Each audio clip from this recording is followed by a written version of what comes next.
제가 아내랑 한참 연애를 하다가 저희 장인어른이 저희 결혼하는 일을 꽤 오래도록 반대하셨어요. 한 3년 정도 제가 마음에 두고 있습니다. 그래서 가끔 장인어른 만나서 식사할 때마다 장인어른이 3년 동안 저를 반대하셨다고 제가 이렇게 얘기하는데 3년쯤 되던 해에 장인어른이 처음으로 집에 와서 이제 그때 아내는 부산에서 이제 처가가 있으니까 부산에 내려가는데 집에 와서 자고 가라 그러시는 거예요. 그래서 많이 허락하셨구나. 그러고 이제 기쁜 마음으로 이제 처가댁을 처음 갔는데 아내 방을 이렇게 들어갔는데 아내 방에 중학교 때쯤 돼서 썼던 일기장이 보이는 거예요. 그래서 저도 모르게 궁금함을 이기지 못하고 쓱 꺼내서 읽다가 걸렸어요. 아내가 이건 아무나 보는 게 아니다. 내가 당신한테 아무나냐? 이 정도는 보여줘야지.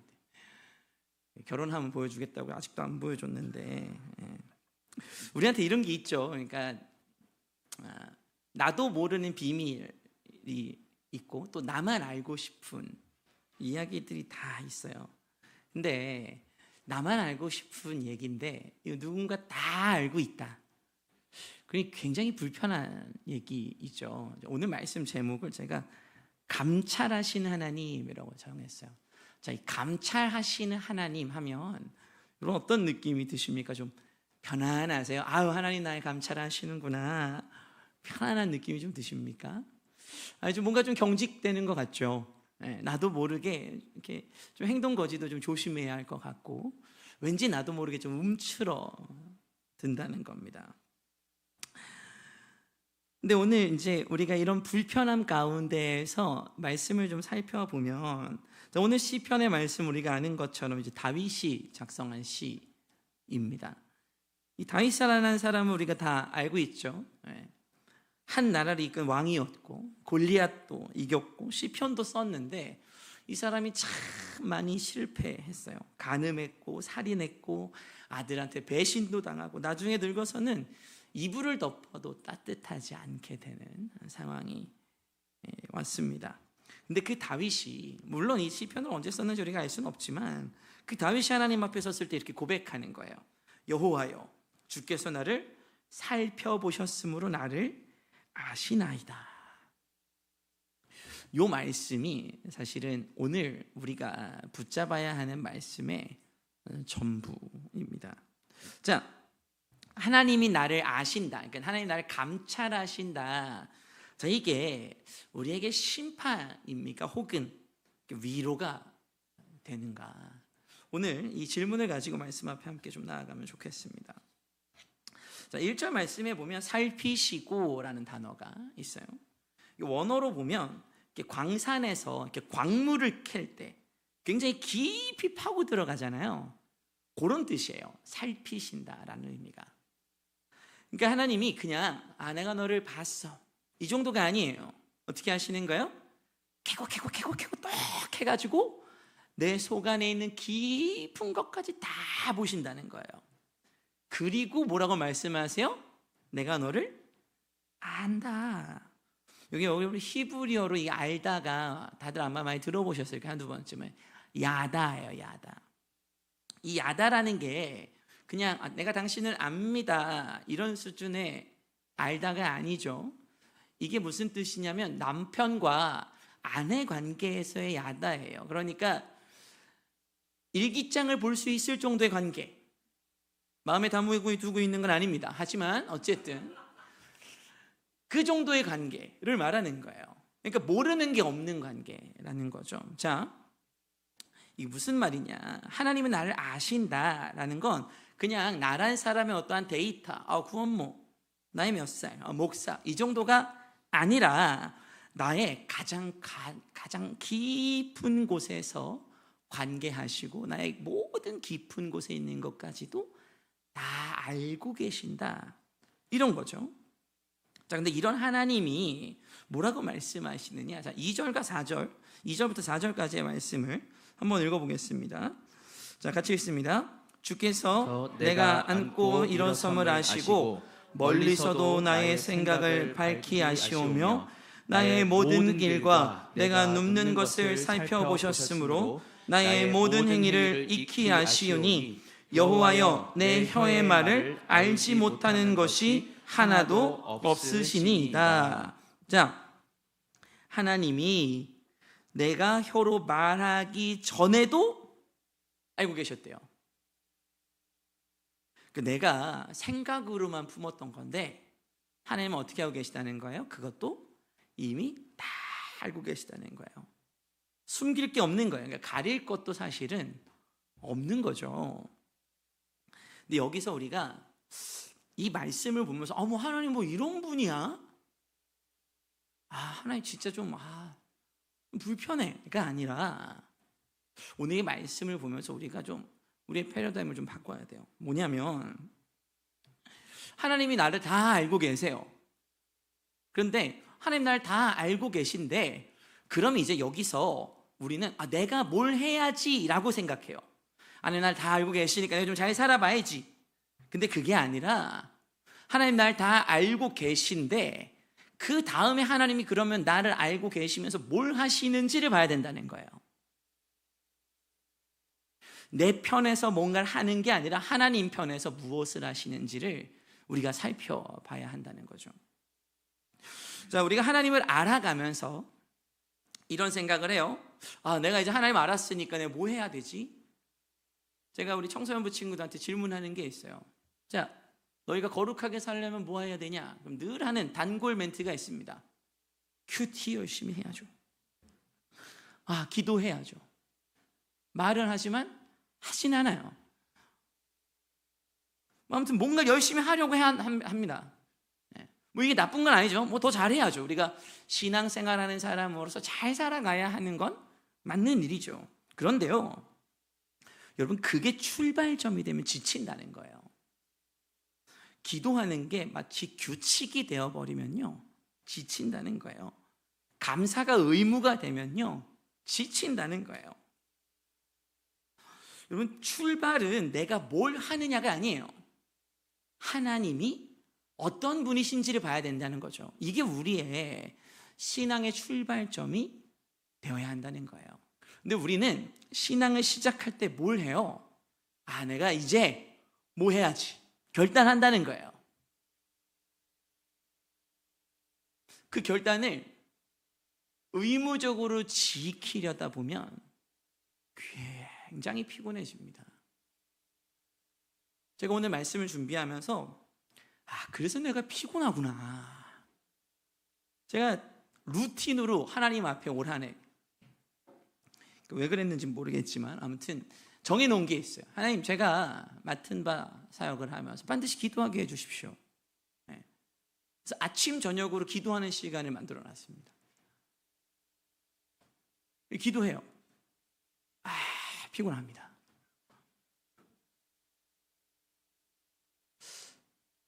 그래도 제가 목사잖아요. 기도해요. 성도들 위해 기도하고 우리 청소년부 친구들을 위해서 기도합니다. 그리고 이제 우리 청년들을 위해서도 기도해요. 그리고 요새는 우리 청년들한테 제가 매일 아침마다 말씀을 보내줍니다. 이것도 제가 피곤해요. 이렇게 뭔가 내가 정해서 하기 시작하면 피곤해지는 거예요. 여기에 그냥 하나님 나한테 이렇게 해주셨으니까 내가 기뻐해야지가 아니라 내가 자꾸 뭘 하려고 하니까 피곤해지는 거예요. 우리의 신앙이 어쩜 이럴 수도 있다는 거죠. 근데 오늘 말씀을 통해서 하나님이 무엇을 했는지를 살펴봤으면 좋겠습니다. 자, 하나님은 무엇을 하십니까? 그게 5절의 말씀이에요. 자, 주께서 앞뒤로 나를 에워싸시고 주의 손을 내게 얹으셨나이다. 자, 하나님이 그 앞절까지는 다 뭐라고 말씀하세요? 내 치부를 다 아세요, 그죠? 내가 말로 뱉기 전에 말하지도 않은 내 생각까지도 다 알고 계시다고 말씀하시잖아요. 그러면 여러분 그때 당시 다윗의 생각이 어쨌는지는 모르겠지만 우리는 우리의 머릿속에 건강한 생각, 거룩한 생각만 하고 있지 않다고요. 자, 신약에서 예수 그리스도께서 우리의 죄의 기준에 대해서 말씀하시죠. 자, 우리가 마음으로 간음한 것도 예수님 뭐라고 말씀하세요? 간음한 거라고 말씀하세요. 마음으로 남의 것을 탐한 것도 뭐 한 거라고 말씀하세요? 도둑질한 거라고 말씀하세요. 그래서 제가 가끔 말씀드리죠. 내가 낙원상가에 못 간다니까요. 막 하늘에 막 1,000만 원, 2,000만 원, 3,000만 원 막 보고 있으면 죄 짓는 것 같고. 자, 하나님이 내 생각을 다 알고 계신다. 그러면 우리 안에 하나님 날 감찰하신다. 그럼 그 다음에 당연히 와야 되는 게 뭐예요? 심판이 와야 맞는 것 같아요. 야, 그러면 안 되지. 그렇게 살면 안 되는 거야. 가 와야 맞는데, 자, 우리 하나님은 어떻게 하세요? 심판이 아니었어요. 하나님은 다윗의 모든 것을 다 야다하고 계시면서도 다윗을 애워싸시고 안수하셨다는 거예요. 여러분, 이 애워싸신다라는 표현이 그냥 보호해준다라는 말이 아니에요. 앞뒤를 동시에 막는다는 건 완전한 포위입니다. 근데 이 포위가 적의 포위가 아니에요. 나를 다 알고 계시는 하나님이 그 암에도 불구하고, 아니 그 암 때문에 나의 인생을 지키시기로 결단했다는 겁니다. 루터가 이런 말을 했어요. 하나님은 사랑하는 사람을 찾지 않으신다. 창조하신다. 여러분, 우리는 사랑받을 만한 행동을 해야 사랑받는다고 생각해요. 그런데요, 우리 하나님은 사랑하는 사람을 찾으시는 게 아니에요. 죄인을 의인으로 만들어서 사랑하시는 분이에요. 그게 하나님의 사랑이라는 거죠. 우리가 하나님의 사랑을 오해하지 않았으면 좋겠어요. 하나님은 우리를 사랑할 만해서 사랑하시는 분이 아니라는 겁니다. 하나님은 우리를 사랑하시기로 작정하셔서 사랑하시는 분이세요. 그래서 나의 치부, 나의 연약함, 하나님 다 야다하고 계시지만 그럼에도 불구하고 하나님 어떻게 하세요? 나를 애워싸시면서 보호하시고 사랑하신다는 거예요. 그래서 다윗이 6절에 뭐라고 고백해요? 이러한 지식이 내게 너무 기이하여 높아서 내가 능히 미치지 못하나이다. 여러분, 은혜라는 게 논리로는 해결이 안 돼요. 저희가 막내딸이 저희 집에 있는데, 제가 이렇게 집에 가면 막내딸이 아주 사랑받을 만한 짓을 합니다. 막 뛰어와요. 아빠! 그러면서 막 뛰어옵니다. 그럼 제가 막 안아주죠. 그래서 어떻게 해요? 이제 둘째가 눈치 보고 있다가 싹 와요. 사랑받을 만한 짓을 하려고. 아빠! 이렇게 와가지고. 그럼 둘째도 막 안아줍니다. 우리는 그래요. 우리는 사랑받을 만한 하려고 굉장히 애쓰고 노력합니다. 사랑받으면서 살려고 해요. 그런데요, 우리 하나님 뭐라고 말씀하세요? 내가 사랑받을 만해서 사랑하시는 게 아니라 나 이런 거 다 알고 계시는데도 사랑하시기로 작정하시니까 이거 안 바꾸신다는 거예요. 이게 은혜예요. 그래서 다윗은 이 말씀을, 이 하나님의 사랑을 뭐라고 표현한 거예요? 기이하다, 이렇게 표현한 거예요. 기이하다. 여러분, 기이하다가 무슨 뜻인 줄 아세요? 기이하다, 말도 안 된다는 거예요. 말도 안 된다. 맞지 않는다. 이럴 수가 없다. 하나님이 우리를 사랑하시는 게 인간의 상식이나 이해의 범주를 아득히 넘어서는 사랑이라는 거죠. 자, 그래서 하나님의 그 사랑이 어떻게 표현되느냐, 그게 이제 7절부터 12절까지의 말씀에 드러나는 거예요. 자, 다윗이 묻죠. 내가 주의 영을 떠나 어디로 가면 주의 앞에서 어디로 피하리이까? 하늘에 올라도 스올에 내려가도 바다 끝에 거해도 하나님 거기 계십니다. 여러분, 스올이라는 곳이 어디예요? 이 지옥이에요. 근데 하나님 거기에 계시다는 거예요. 그 말은 뭐냐면 내가 어디에 있든지 하나님 상관하신다고 상관하지 않으신다고요? 상관하지 않으시고 나랑 같이 계시다고요. 다윗이 하나님을 피하려고 했다는 말이 아니에요. 다윗이 하고 싶은 말은 이겁니다. 내가 가장 어둡고 내가 정말 부끄럽고 내 스스로도 나는 지금 하나님 앞에 설 자격조차 없는데, 근데 그런 순간에도 하나님 어떻게 하고 계시다고요? 그 자리에도 하나님 나랑 함께하고 계시다고 말씀하시는 것이죠. 여러분, 다윗이 어떤 인생을 살았습니까? 살아내기 위해서, 살아나려고 누군가 앞에서 미친 척도 해보고요, 믿었던 사람들에게 배신도 당해보고요, 말 같지도 않은 상황에 정말 수도 없이 처했던 사람이었어요. 스스로 죄인의 자리로 내려간 적도 있었습니다. 그때에도 하나님은 다윗과 함께 계셨다는 것을 다윗이 지금 고백하고 있는 것이죠. 그런데요, 여러분, 이런 때에도 하나님 나와 함께하고 계신다는 것을 우리가 알려면 어떻게 해야 돼요? 우리 역시 기도해야 돼요.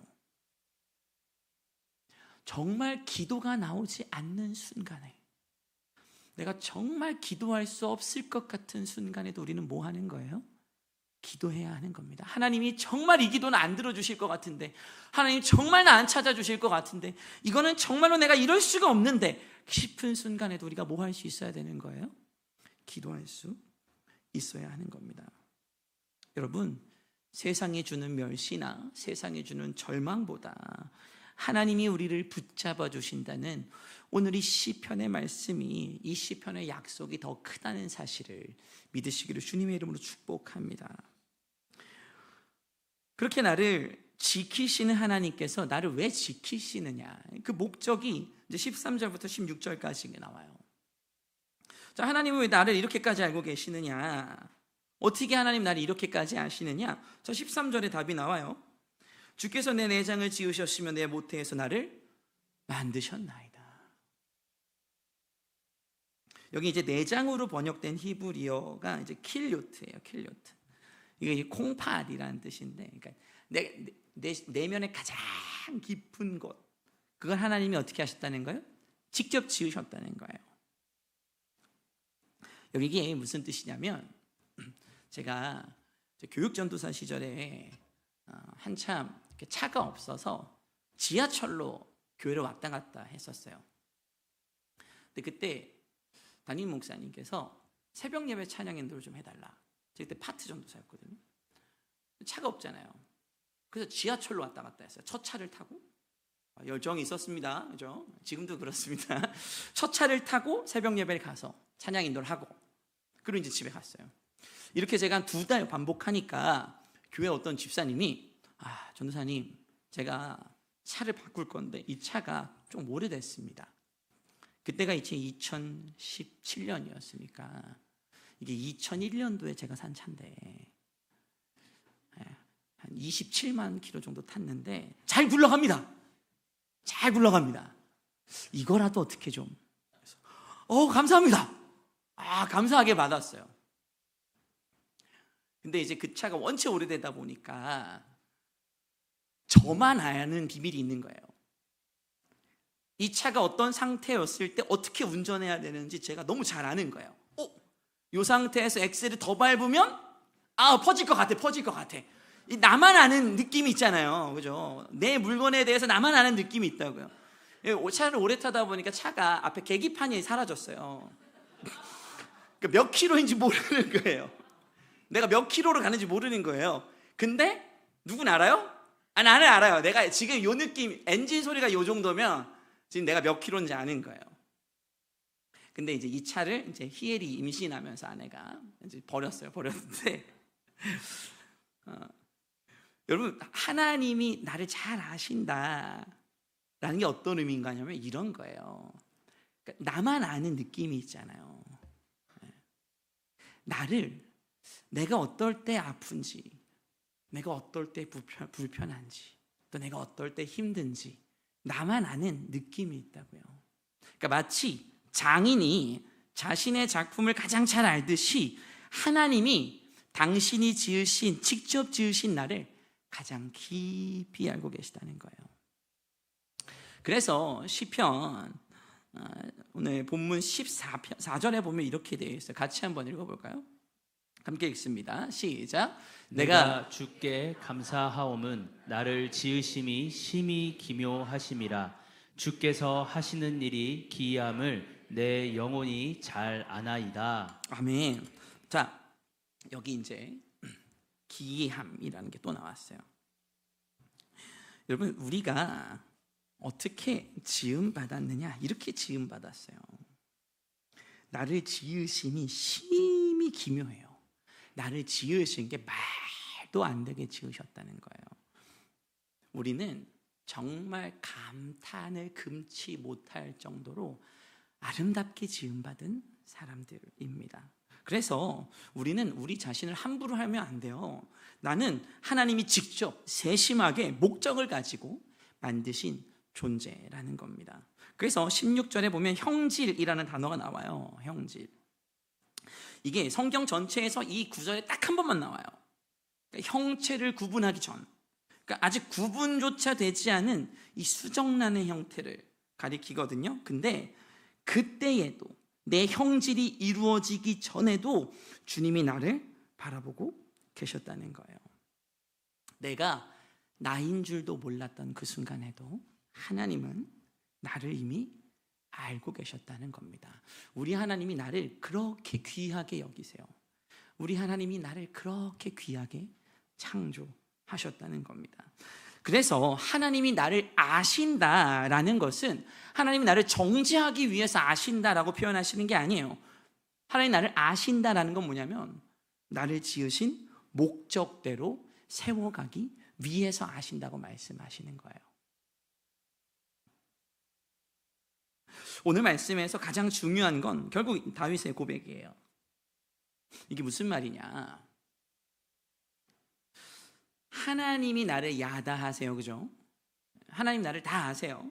그런데 이제 뭐도 있어야 돼요? 나도 하나님 앞에서 나에 대한 야다가 있어야 돼요. 자, 다윗은 뭘 한 거예요, 지금? 내가 이렇게 부족한 인간입니다 라고 누구 앞에 토해내는 거예요? 하나님 앞에 숨기지 않고 고백하는 거예요. 내가 얼마나 부족한지, 얼마나 자주 하나님을 떠나왔는지, 얼마나 자주 스스로를 정죄해 왔는지를 숨기지 않고 토해낸 겁니다. 우리 중에 이런 생각이 있을 수 있어요. 하나님이 다 알고 계시면 정말 숨고 싶다. 여러분 생각해 보십시오. 하나님이 이미 다 알고 계세요. 그리고 이건 내가 숨긴다고 숨길 수 있는 게 아니에요. 오히려 내가 숨길수록 어떻게 돼요? 이 숨김이 우리를 더 무겁게 할 뿐입니다. 오히려 우리를 더 깊이 가둬내죠. 그러나 우리가 오늘 다윗의 고백처럼 나 스스로에 대한 야다, 내가 하나님 앞에 나의 연약함을 고백하고 나의 부족함을 토해낼 때 그 순간이 우리가 어떻게 되는 순간이에요? 우리가 회복되고 자유로워지는 순간이에요. 우리는 내 죄를 고백하면 하나님 나를 죄야 벌하실 거라고 생각해요. 그런데 오히려 하나님 어떻게 하세요? 내 죄와 내 연약함과 내 부족함을 다 아시고도 내가 그걸 고백하면 어떻게 한다는 거예요? 나를 애워싸시고 둘러싸신다는 겁니다. 감사는 조건이 충족될 때 나오는 게 아니에요. 하나님이 나를 위해서 무엇 하고 계신지를 볼 때 우리가 감사할 수 있어요. 하나님이 나를 위해서 그걸 하고 계시다고요. 나 연약하고 나 부족한 거 다 아심에도 불구하고 나를 애워싸신다고요. 그리고 우리가 그것만으로도 뭐 할 수 있는 거예요? 감사할 수 있는 거예요. 감사하려고 애쓰지 않아도 그걸 보고 있으면 어떻게 돼요? 감사하게 돼요. 여러분 베토벤이라는 음악가 아시죠? 이 사람이 늙어가면서 귀가 먹고 성격이 괴팍해지고 곁에 있는 사람도 의심하고 구박하고 그랬어요. 그래서 다 떠나갔는데 그때 끝까지 베토벤을 지키던 여인이 있었습니다. 한나라는 여인이었는데 베토벤이 어느 날 이렇게 물어봤대요. 너는 이렇게 보잘것없는 나의 옆에 왜 있냐? 그때 한나가 이렇게 대답했답니다. 당신을 보면 음악에 대한 확신이 생겨요. 귀도 안 들리고 건강도 잃었는데 음표를 그리려는 것을 보니까 음악이 정말 즐거운 것이구나 싶어요. 여러분 사실 우리도 똑같아요. 내가 정말 초라하죠. 내 모습이 연약하고 부족합니다. 나 보기에 표현하지 못할 만큼 내가 많이 망가져 있다고 여겨지는 순간들도 있을 거예요. 그런데 그 초라한 내가 그러한 순간에도 하나님을 붙잡고 있을 때 옆에 있는 사람이 나를 보면서 뭐라고 말하는 거예요? 저 사람을 보면 하나님에 대한 확신이 생겨요. 엄마 아빠가 완전해서가 아니에요. 우리 담임 목사님이 대단해서가 아니라 초라한 내가 그냥 하나님 붙잡고 있으니까 어떻게 되는 거예요? 그걸 보는 사람들이 저러한 상황에서도 하나님 붙잡는구나. 그럼 저 하나님은 도대체 어떤 분이시냐? 저렇게 어려운 상황 속에서도 기뻐하는구나. 하나님을 보면 저렇게 기뻐할 수 있구나 라고 하게 된다는 겁니다. 오늘 하나님 우리한테 말씀하십니다. 내가 앉아있을 때도 알고 일어설 때도 안다. 내 생각을 내가 멀리서도 알고 내 말이 나오기 전에도 알고 내 치부도 알고 네 실패도 안다. 그러나 나는 여전히 너를 애워싸고 있다. 나는 여전히 너에게서 내 손을 떼고 있지 않다. 너를 처음 지었을 때 그 목적이 아직도 끝나지 않았다. 사랑하는 성도 여러분, 우리는 지금 어떤 상태에 계십니까? 스스로 하나님 앞에 고백하기도 부끄러운 죄가 마음 깊이 있으시지는 않으십니까? 아무도 알아주지 않는 외로움이 혹시 우리 가운데 있지는 않으십니까? 하나님 앞에 내어놓기 두려운 죄가 모습이 있지는 않으십니까? 바로 오늘 이 저녁 하나님 앞에 그 모든 것을 토해내시기를 주님의 이름으로 축복합니다. 그때 하나님께서 우리를 회복해 하시고 여전히 우리의 앞뒤를 애워싸시는 하나님의 보호하심이 오늘 이 저녁에 우리 가운데 있기를 소망합니다. 이 시간 말씀을 마치겠습니다. 우리 하나님께서 우리를 정말 사랑하십니다. 내가 나를 사랑하는 것보다도 나를 더 사랑하십니다. 그래서 나의 모습, 이 모습을 나는 이해할 수 없지만 그러나 하나님께서 인도하시는 그 걸음을 걷게 하십니다. 그 걸음 가운데 우리가 지치고 힘들 수 있어요. 그리고 그 걸음을 걸어가다가 실수하고 넘어질 수도 있습니다. 그러나 괜찮습니다. 우리 하나님께서 오늘 우리에게 찾아오셔서 그렇게 말씀하실 겁니다. 내가 너의 앞뒤에 있어. 내가 너를 지키고 있어. 걱정하지 마. 넘어지지 마. 무너지지 마. 오늘 하나님 오늘 이 저녁에 우리 가운데 그렇게 위로하고 계신 줄로 믿습니다. 우리 그 마음 가지고 하나님 앞에 함께 찬양하며 나아가길 소망합니다.